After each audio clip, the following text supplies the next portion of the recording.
Hi Jessica, how are you doing? You all right? Yeah, I'm good, thank you. How are you? Good, good, good. Yeah, great, thank you. Great. Just wanna say a massive thank you for coming on the podcast. I really appreciate it. Yeah, sure. No worries. Good to be here. Yeah, no, you're welcome. Yeah, I just thought I'd like start off by asking how you got into what you do because I see that you do like Reiki and life coaching, like coaching. Yeah, so I'm a life coach and also Reiki practitioner. So I got into Reiki when I came back from living in Australia, and I learned a lot being in Bali because I Nice. went from living in Australia to Bali, and then I learned a lot about energy and things like that through the meditation and yoga retreat that I was on up in Lavina, up in the north. So when I Wow. got back, I was thinking I'd love to use what I've learned and also what I learned when I was living abroad in New Zealand and Australia, and just really delve more into the spiritual aspect of myself. Mm, Um, so I got certified um, last year now, I think. Yeah. Um, so I really enjoy just giving treatments, and once everything sort of calms down with everything going on in the world, I hope to be able to offer um, treatments to people alongside coaching as well. mm. No, that's awesome. And I think like that must have been an amazing experience traveling in those places as well, and to be in that Mm. cool, seeing different cultures and being on those retreats. Yeah, yeah. So it was first time in Bali, like I've always wanted to go. And I remember there was years and years ago, I love Pinterest. Yeah. Pinterest. And I saw a picture of the rice fields in Bali, in Ubud. And I remember just seeing that picture and being like, I'm gonna go there someday. And I remember buying the little Bali book, and then I had it in the bottom of my bag for like at least 2 years. And then so it was insane to actually physically be there and Mm, basically be in the picture that I'd seen. So I really think that I manifested that as well, because I really focused a lot on being there and mm. experiencing that. It was great. Yeah, no, that's awesome. And it's like you said, you have to kind of like manifest, don't you? Like what you want to attract it into your life. And Mm, that's a really important thing. Gosh, mm. to get the things that you want, you have to kind of see yourself there doing it and be it, kind of work towards that, don't you? Yeah, absolutely. Yeah. I'm a big believer in that. I've got like vision boards. I've always had vision boards and um, affirmations and writing things as if they're happening, writing Mm, things down to the things that you want. I think that's really powerful. And um, like an example of that was when I got my degree, I was very specific on what degree I wanted, and I used to mm, envision myself like going up there with the gown and the hat on and getting the degree that I wanted. And yeah, to achieve that just goes to show how powerful that is. mm, And the same goes mm. for going to Bali as well. Yeah. No, like, I completely agree. And I think like, a lot of people can take a lot from doing that. I think it's like a practice, isn't it? You've got to practice it. You've got to do it. Mm. And I think like what you're doing in Reiki and like energy and healing, I think it's a really positive thing to do. And I think like it's very much needed, isn't it? I think a lot of people are learning more about it. It's kind of more in the mainstream media, I think. Mm. Yeah, absolutely. There's been a lot of people that have come to me during this period that are really interested to find out more about Reiki and how it works, Mm, because you can offer distant healing sessions as well. It doesn't have to be in person, and the distant healing works just as effectively as in person treatments as well. And yeah. yeah, I just really love giving them. Like it gives something to me as well Mm, as who I'm treating. mm. No, that's it. It's definitely that kind of energy exchange, isn't it? And I mean, it's quite powerful Reiki, isn't it? People you they use like crystals, don't they? Do you use crystals? Do you have crystals up? Um, yeah, I don't use crystals. There's some that I'm quite interested in. But there's other things that I use, like I have like a meditation sound bowl, but this goes outside Reiki really. This is more focused on like meditation. And I do have my Reiki cards as well, which they're like a pack of living Reiki cards, but I like to use them after meditation when I'm in that state, and then pull out a card, and it's just like a fun thing that you can do with friends or family or something like that. But it's what I like to do occasionally when I'm feeling called to do that. Yeah. I think like those meditation bowls are really nice, aren't they? Is that the bowl with the stick and you hit it and it moves around? It's like a brass bowl. Yeah. I've got one, and it's really like cleansing, isn't it? It really can clear and cleanse like the energy. Yeah. It's quite a skill to get it when you do it and you hit it and try and move it around as long as you can to keep it going. Yeah, it takes some practice, that's for sure. I know Yeah, what you mean. When I yeah, first started doing it, I was like, I need to practice. yeah, yeah. My mum does it sometimes. My mum's got one, and it sounds like it sounds like a UFO. This chiming noise out, and I'm like, what is that noise? Yeah, that's great. Yeah, there's so many different ways you can meditate as well. So I like to switch up my meditation. So sometimes I do it with guided meditation, or sometimes I like to do it in silence. Sometimes I like to do it out in nature. Sometimes walking. Sometimes music. Sometimes there's so many different ways, and I just go by how I'm feeling, my intuition. I've also delved a little bit more into breath work as well, which I think has been really powerful. Do you do breath work? I've never done breathwork before, but I know it's very effective. There's a guy called Wim Hof. You heard of Wim Hof?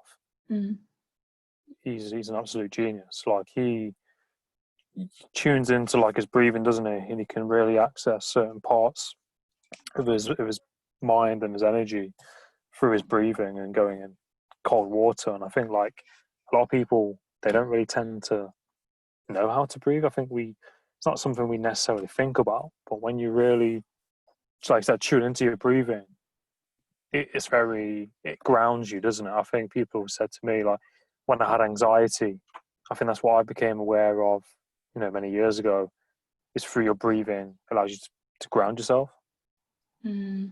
Yeah, definitely. That's really powerful. Yeah, because quite often we breathe here when we should really be breathing a little bit further down towards our belly, like belly breathing. Sorry. I drank too much water, that's why. Yeah. Sorry. Okay. Yeah, no, I agree. It's like, is it your solar plexus, like lower down? Yeah. Yeah, I believe. Your solar plexus for your chakras. Yeah, breathing's really, really important. I think especially if you feel anxious, I feel stressed. I think especially in these times with the pandemic and everything, I think people can really take a lot from that. It's a very simple exercise, isn't it? Yeah, absolutely. It's something that we can access at any time, and as you say, if you're feeling anxious on like the bus or on a train, public transport, wherever you are, as you say, it's something that you can access at any time.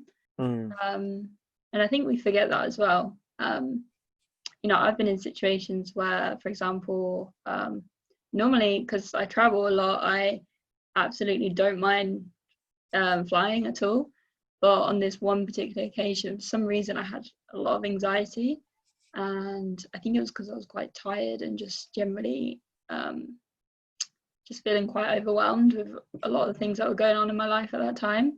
And I remember being on this flight, and I just really made use of my breathing, just access that, and it just changed everything. It changed like the whole flight, and I was able to get into my body rather than like be up in my mind. My mind was just taking charge of it in that time. It was just running away with me. And then getting access to our bodies, we can then sort of take control and access, okay, we're on a flight, everything's okay. And we ground, like you say, we ground ourselves. Yeah. I think that's the thing, isn't it? You can kind of get so caught up in your thoughts, and our minds can race at like, incredible speed. And if you get lost in your chain of thoughts, it can just then make you feel overwhelmed. And I think like I definitely felt like that. I think when I last went on a plane, I felt a little bit anxious because there's a bit of turbulence. And I was with I sat next to my friend who was coming back from New York, and I ended up like grabbing his hand, and he's like, "What are you doing?" But I just was like, just started freaking out, and I think it's not the right way to do it. But I had a few of those samples of bottles of wine, and I just kind of knocked those back and just went to sleep. But I felt quite rough when I woke up. But yeah, breathe, like you said, breathing is a better way to do it. Mm.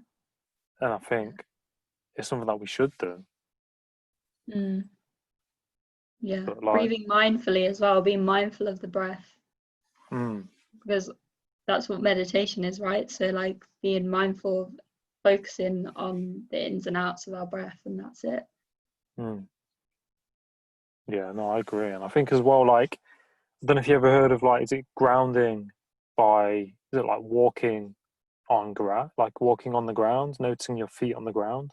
Yeah, I do that a lot actually. Yeah. I did that only the other day because I was just feeling really sort of disconnected, which is obviously common being human being. There was nothing major that was going on. I just felt a disconnect. So I took myself outside, and I'm barefoot like pretty much all the time. That's the joy of working from home and working wherever Yeah. I want in the world. Yeah. So I took myself outside and I just wandered around, and we have we basically reconnect our bodies to the earth electrons just by what they call earthing. Mm, So for me, I'm very much someone that loves to be out in nature anyway. So to have the opportunity to be barefoot and just graze through nature is just, yeah, it's very grounding for me. And mm, I immediately felt better actually. I took just a couple of minutes to reflect on my thoughts and just to reset really. And yeah. sometimes I feel like you need time to figure out really what you need to focus on in life, because we have so much going on around us, and I think it's really important to regroup often. I know I'm speaking for myself here when I say this, but yeah, I think it's really important to just, whatever it may be as well, for me, as I say, it was earthing that helps me, and other things as well. But for a lot of people, it's just simply like reading or taking a nap or just recentering rather than moving through life at 100 miles per hour. Um, it's never really been something that has appealed to me. Mm, Never been something that I've really understood as well. Um, so yeah, I think anything that we can sort of take as a bit of a ritual to recenter ourselves is really important. mm. No, I think that's a great point. And I think what you said, in terms of like being grounding and earthing, like you said, that's quite a powerful thing to do. And like you said, by walking on the grass in the garden, being barefoot on the beach or being barefoot somewhere, reconnecting yourself with what's going on around you, and kind of tuning into yourself, isn't it? And Mm, bring yourself back to the moment.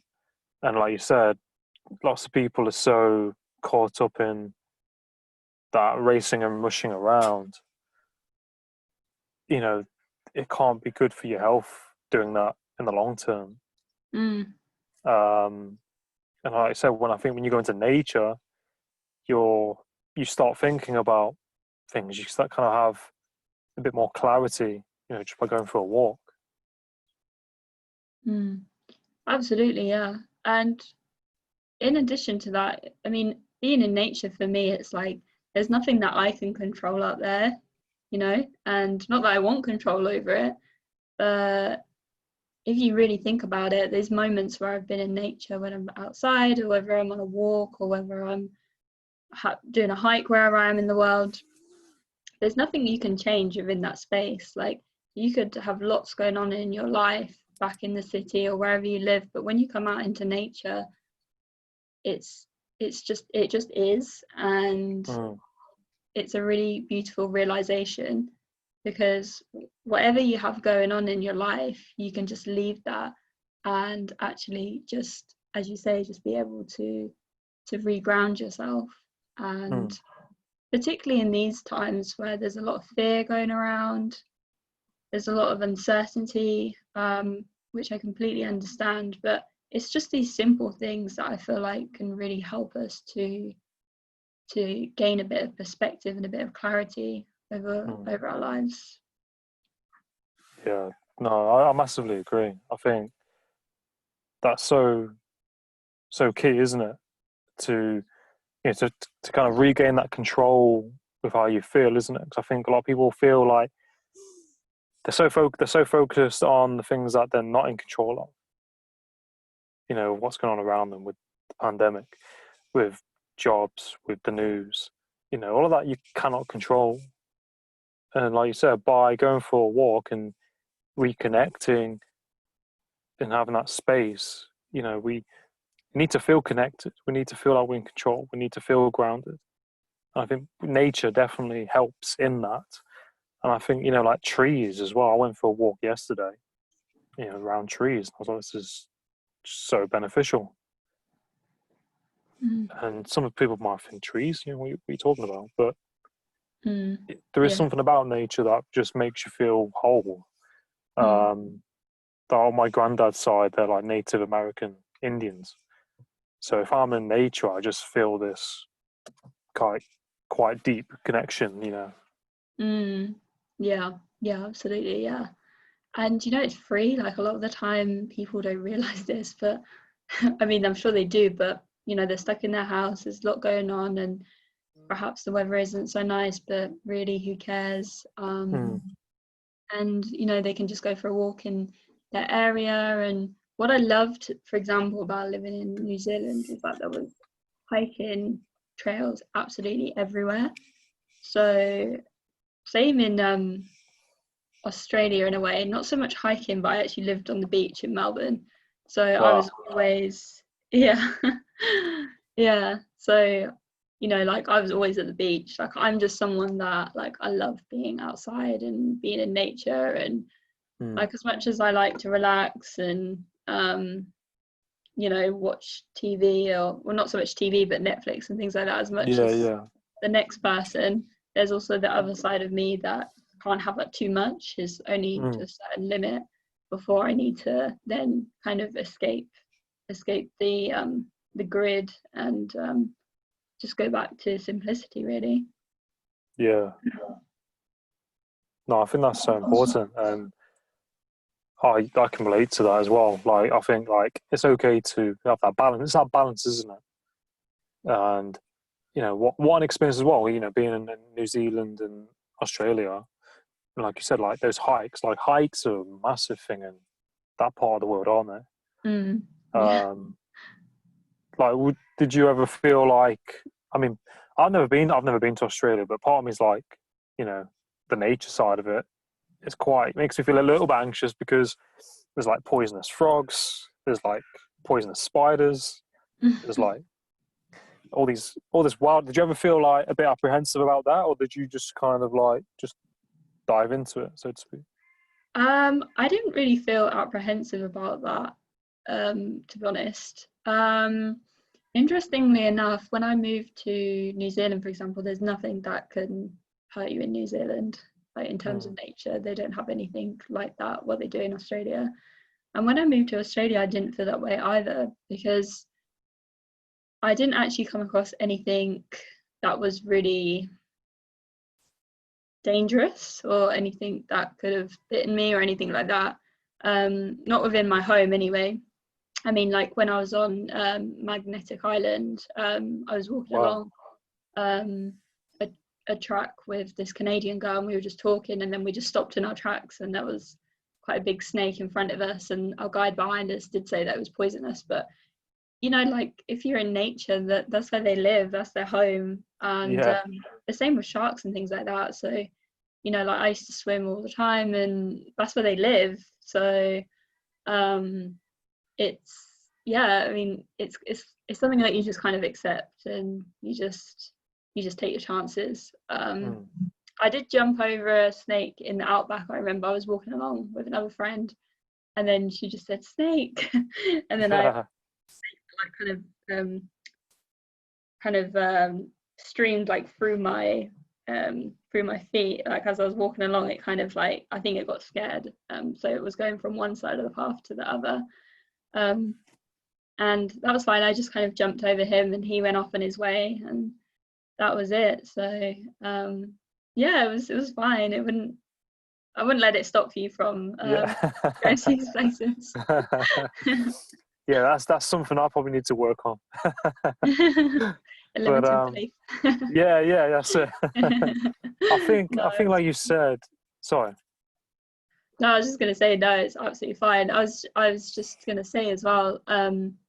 I think I've come across more spiders in this house in the UK than what I ever did in Australia. Anyway, obviously they're not poisonous, but in terms of like their presence, there wasn't as Mm. many spiders in the house as what there is in Australia, which is really interesting. Yeah, it is interesting, isn't it? That's crazy when you think of it like that. Because I think like here a lot of spiders go in our homes because it's cold, isn't it? I think so. They want to get to where it's warm, probably. But but yeah, I think like you said that it's their home, isn't it? And I suppose you just need to kind of be careful, use your common sense, and just you can't you can't live by not doing things, can you? That's why I say to people, you know, you gotta push out your comfort zone that bit to Yeah, grow and to evolve.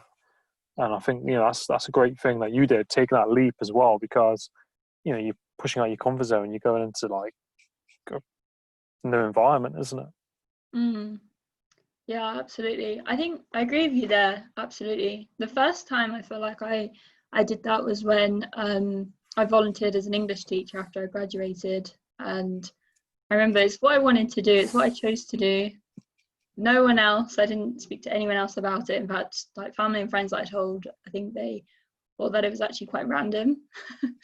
But I remember when it came down to it, I was really scared, and I was only about 22, and I remember I had no teaching experience. I'd never been outside of Europe, so I was like, I don't know what I'm doing. But then obviously I wanted to go because that's what I chose to do. But when it came down to it, I was actually just quite scared to do it. And I went, and I had like the best time, and I wanted to stay out there, and met so many amazing people, and went to see so many amazing places in Cambodia. Wow. Fell in love with the children, and then from there, like I feel like that experience kind of enabled me to take everything else that I've done in my life Mm. so far into it. So moving to New Zealand when I was, I think, 23, 24 by myself, and I just thought that's what I want to do. Like, as you say, you just grow from it and you learn so much,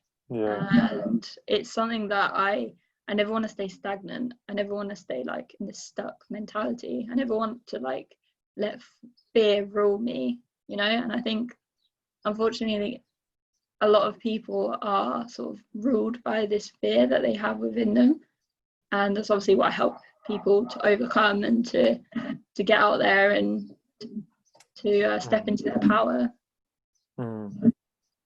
Yeah, no, massively. I think, that's so true. And I think, like you said, society can kind of teach people to, act and think and be a certain way. Education, parents, people.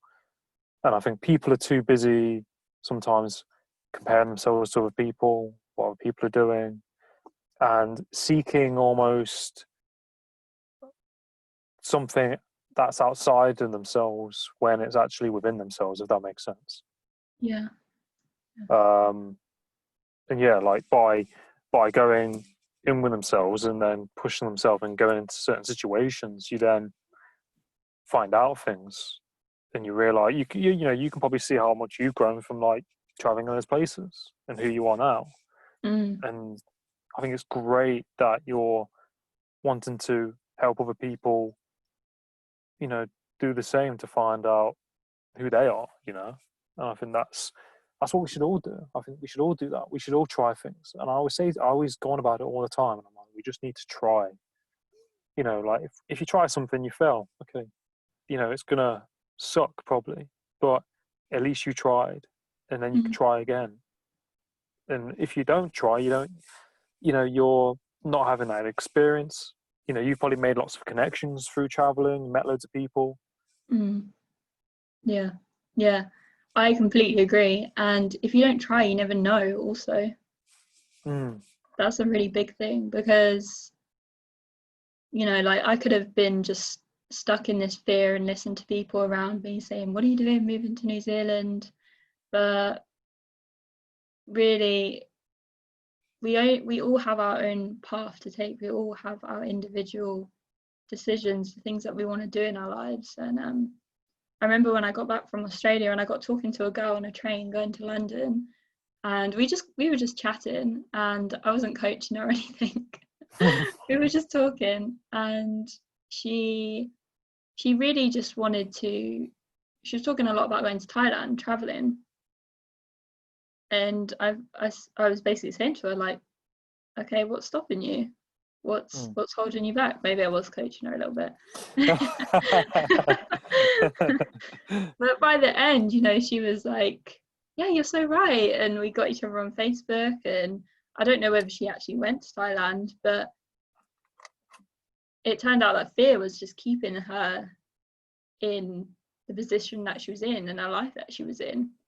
Mm, And I remember saying to her, I said, do you know, the thing is, even if you don't like something, then there's always a plane. Like, you don't have to stay there, but at least you mm, can say you've tried. mm. Yeah, no, that's exactly it, isn't it? And I think like it's that narrative in people's heads that keep them in that place sometimes. Mm, And you probably help to like, you know, change that narrative by you talking about your experience and just saying, well, you know, what's stop, you know, why not? Just do it. mm. Yeah. Yeah. There's a lot of stories that we tell one another as well. Well, tell ourselves mainly. And the Mm, stories, unfortunately, that, like you said, we get from family and society and other things, they keep us stuck. mm, And that's a big part of like how our mind operates. And in learning about the mind, it's really helped me and in my work to be able to, yeah, get people out of their comfort zones and get them living the life that they deserve and getting mm, them the results that they want, whatever the case may be, whether it be in relationships, career, or just in, just simple things like changing their diet, changing their lifestyle.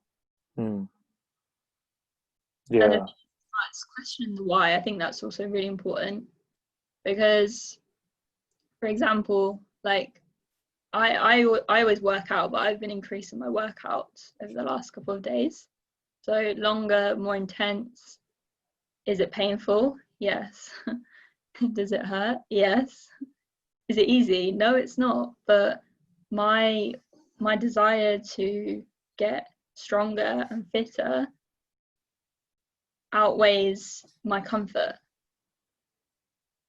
So that's something that I think that all of us can take with us, take along with us, because if we don't, if we hold on to what we do have and we're not willing to get a little bit uncomfortable to get the results, then our lives are not going to change. We're going to stay stagnant. We're going to stay in the same place where we don't want to be. Mm. Yeah, as you can see, I'm very passionate about this. Yeah. But no, it's I agree with you, and it's something that you know I'm passionate about as well. And I think like you said, through working out and through doing things that are uncomfortable, you see how you grow. And yet, like you said, it's not easy. It is hard. And like you said, when you break it down, you ask yourself like, what am I going to get from this? Why is it? why is it difficult? And when you break it down, you can't have those results without that hard work, without that pain. And like you said, through you know being stagnant, you're not going to grow. And the end result is far better if you do go through those motions. And I think the more you do it, the better you get it. Because like it might be painful. It's like running. I used to go running all the time years ago. I haven't been for a while, and I'm starting again. And it's difficult. But after, you're probably same with you, after like a month, what was then difficult isn't difficult anymore. But you kind of, like I said, always got to be stepping it up a little bit, so you kind of don't get complacent in some way. If that makes sense, don't you? Yeah. That applies to everything. Yeah, absolutely. I agree with that. Yeah. So you don't get complacent. Yeah. And I suppose with your running as well, like you've built up this sort of habit in your mind. So now your mind is like, okay, this is what we do. It's like if you stop eating meat, like you're not going to one day just like pick up a burger if for a certain amount of time. I can't remember how long it takes for a habit to form. Is it 21 days? Yeah, it's like 3 weeks. 20, yeah. Like after, I don't know, say 3 years or even 2 years or even less, you're not going to then pick up eating meat. I mean, you might do, which is obviously fine, but you know what I'm saying, it's not going to be normal for your brain, because you've wired it differently. Yeah, that's a really good point. I mean, I've noticed that with my family. My family are like vegan / vegetarian, whereas I'll eat chicken and whatever you like. And because I don't mind not eating meat, but since it's lockdown, like you said, I've kind of got used to not having it as much. Because when I first moved in with my family, I was like, my body was like, what's going on? Whereas, I can have that balance now. But yeah, it does take, you said, that time to develop those habits, doesn't it? Yeah. And to get used to things. And I think, like I said, if you work out, and I think you notice how you feel if you don't do that thing that you're used to do. Because there's been some days where the weather's been bad and I haven't gone for a run, and I'm like, I feel like crap because I haven't gone for a run. So it's almost like a domino effect, isn't it? Someone said to me a quote, and it's like, well, how you do one thing is how you do everything, or something like that. That's a cool quote. I like that quote. Yeah. Yeah, I have to find out who said it. Yeah. But yeah, it definitely does domino, and I think, like you said, everything's all interlinked. Your sleep, your diet, the way you think. It's people usually sometimes point the finger at, oh, it's because of this, because of that. And you're not taking responsibility for it if you're saying that. Yeah, that's very powerful. Yeah, that's very true. And it's very easy to do that, isn't it? It's a very easy way to sway responsibility and taking ownership of your own life and the way you're doing things. Like, oh, well, I can't quit smoking because I can't lose weight because and I think ultimately we're in control of our own lives, and perhaps if that's the case, then maybe someone just doesn't want that thing enough. So this goes back to working out. So yes, it's painful and all these other things, but my desire overrides that pain and that discomfort. And yeah, as you say, I think it's important to kind of train our brains to operate in this way. So yeah, I think it's important to like just keep challenging yourself, just keep trying new things, and you never know what you're gonna fall in love with as well. There's lots of things that I've just tried, and I still do to this day, and I absolutely love. Yeah, no, I think that's really important. Like you said, by just trying things, because you never know, you might find your passion in it. You might create something from it. Yeah, no, I massively agree. And I think this kind of whole lockdown situation, there's definitely that silver lining to it, isn't there, where people are trying things out that they, you know, didn't think didn't think was going to be their passion. It's probably ended up being people's passions, people finding out new things. Yeah, absolutely. Yeah, it's really been, I think, like a beautiful time for you to, depending on your circumstances, not everyone, some people are still working, and people working from home and dealing with children being at home and being off school, and there's lots of different individual circumstances. But I think it's also allowed us a really nice time and a really beneficial time, should I say, to look inwards at ourselves and where we're going with our lives. I think during this time as well, like the interest in coaching has really gone up. I found there's a lot of people that their lives have changed, and they're working from home, and they find they're working from home and they're doing this job and they're thinking, actually, I want something different, but I just don't know what it is. So I think it's where we come into play, where we're able to really help people to fulfill their potential in lives. Yeah. No, I completely agree. And I think like by helping other people's lives become better, your life becomes better as a result as well, isn't it? It's that definite yin and yang. Yeah, absolutely. Yeah. I agree with that. I mean, it's ultimately like my purpose. It's interesting because I wrote this down when I was about 21, 22 in my journal, because I've been journaling from a really young age. And I wrote down I had this I knew I had like a deep inner purpose to be able to help others in like therapy or coaching.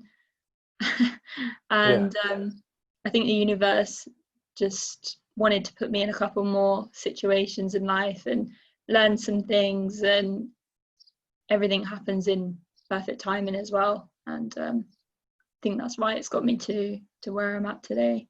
Yeah, no, massively. I think, like I said, the universe does support you in your in your work and what you're doing, and it does challenge you, and throws curveballs at you, and things happen. But like you said, it all kind of builds you as a person, and everything happens in the right time, the order. If that makes sense, isn't it? Yeah. To where we are now. Yeah, absolutely. Yeah, I agree with that. Yeah. Yeah. I was just to like round up. I was just thinking, do you have any like favorite books at all that you like to read at all, or Oh yeah. any books that you like? You can pick like a couple. Yeah. I'm just smiling because there's a lot. Yeah, it is. So I'm reading A New Earth at the minute.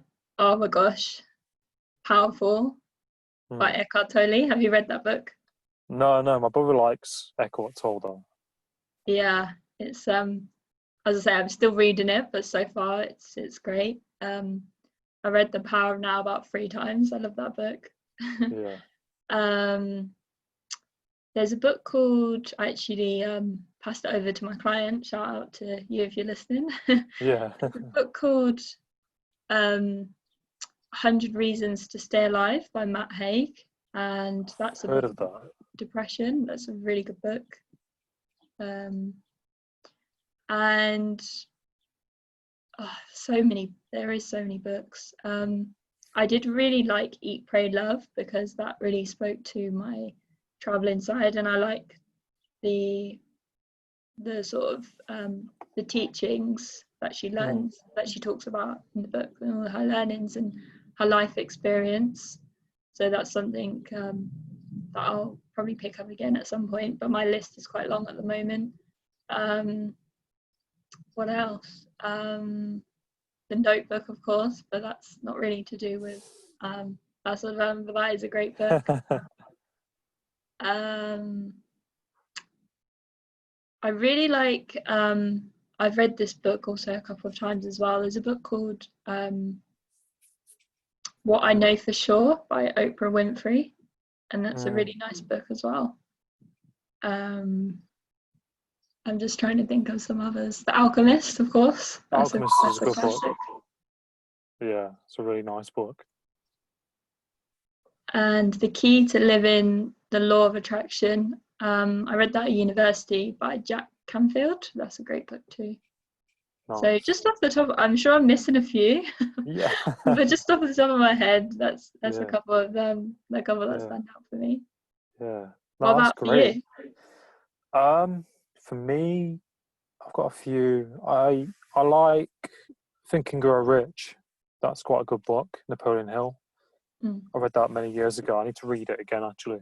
Um, I read a book called Manual for Living by, is it Epictetus? He's a philosopher. Oh, I haven't heard of that one. Yeah, it's like a small little book, and it's full of like his writings and teachings because he was around during the Roman times. Hmm. That's quite good. I've been reading Gary Vee's books, the Crush It. That's quite good. Love him. Yeah, yeah, Great. he's a good guy. And Jordan Peterson's book, 12 Rules for Life. I've been reading that. Ooh, you've given me some suggestions, but my list is like this at the minute. Oh yeah, I know. I'm a typical fire sign, so I've been known to like start a book and then get really interested in like another book. So it's the point where it's like, come on, Jess, like you've literally got Yeah, 4 books on the go. yeah. So I'm trying to stop that now. So like that I just start reading a book and I read it and I enjoy it, and however long it takes to read it, Mm. and then start another one. Yeah. Um, but then you just go on Amazon, don't you? And then you see all this list and you're like, oh, there's so much I want Uh, to read. I know. I'm in Aries as well, so I do the exact same. So I've got about a bookcase of like 40 different books that I'll be reading one. I go on Amazon. Oh, that looks good. I'll get that. Oh, that looks good. I'll get that. And I'm reading it, and I'm like, oh shit! I've got like 50 books waiting for me to like be read. That's so relatable. Yeah, that's Yeah, me. And then people keep like suggesting books to me, and I'm like, no, no, no, no, please. yeah, I'll yeah, write it down, but give me yeah, like a year. yeah. Yeah, that's good. Nice. Yeah, but it'll definitely we'll both definitely get around to it. Just take a bit of time. Yeah, yeah. And I've just finished Vex King, Good Vibes, Good Life. Have you read that? I've heard of that book. It's Yeah, I've not read very it. I've good. heard it. It's very easy to read. I've read it a couple of times now, but I was looking at something in a chapter the other day, so I just carried on reading Yeah. it. But yeah, I've also learned the importance of like not reading it to rush to get to another book, but like just enjoying it. And as you say, just whenever the time comes to get to another one. Hmm. Um, Being in the present moment, as Eckhart Tolle would has taught me in The Power of Now, about Hmm. being very present. Hmm. Yeah. No, I agree. Like, I think, like I said, if you're rushing it, you don't take it in the same. And I think, like you said, by being present, you take it in a lot more and enjoy it more. Mm, Yeah. yeah, definitely. But but no, it's been an absolute pleasure talking to you, Jessica. Um, where can people find you on social media? Like your kind of like links on Instagram and things like that. Yeah, so I'm on Facebook just as my name. There's no particular, that's just my Facebook. And then Yeah. Instagram is what_coaching. So you can find me Mm, there. awesome. No, that's great. But Thank you so much for having me. It's been awesome. It's been great to no, chat. no, yeah, you're very welcome. It's been great talking to you, and I think you're doing really great in what you're doing. In terms of like your Reiki, your coaching, helping Thank you. people. And you're welcome. And your experiences are like really motivating, inspiring, and I think people can take a lot from it because might be people. There's lots of people out there who want to travel and are kind of stuck and scared. Mm, yeah, that makes me sad, to hear that. But yeah, I agree with you. There is. But as we know as coaches, it's all behind often our limiting beliefs, our beliefs of things that we can't have things when we can have anything that we want in our lives. Mm, mm. Yeah, I agree. Definitely. Yeah. But no, yeah, but great talking to you, and I wish you all the best for what you're doing, and definitely do this again sometime or stay in touch or whatever. Yeah, great. That'd be awesome. Yeah, Yeah, yeah, thank you. yeah. But no, have a great afternoon. Yeah, thank you. Yeah, It is the afternoon, yeah. yeah, And you. Take yeah. care. Take care. All the best. Bye. Bye bye. Bye.